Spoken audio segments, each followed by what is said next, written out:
wannan abu sai dai mu ce inna lillahi wa inna ilaihi raji'un. Mai kallo da sauraro assalamu alaikum wa rahmatullah, barkanmu da sake saduwa da ku a cikin wannan channel ɗin taku mai albarka mai suna duniyar labari. Kar ka manta ka danna mana subscribing kana ka danna mana alamar ƙararrawa don sanar da kai sababbin labarikan da zarar mun ɗaura. Mun gode.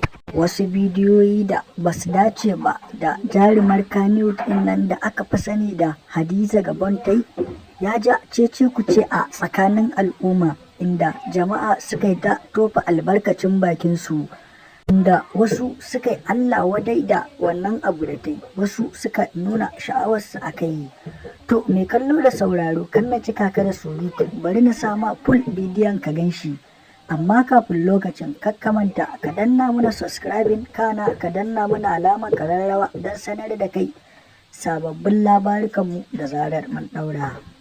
Bayan bullar wannan bidiyo, Hadiza Gabon ta fito tana kuka a social media inda take nuna wannan bidiyo sam ba ita bace, sai dai wata mai kama da ita, amma sam ba ita bace.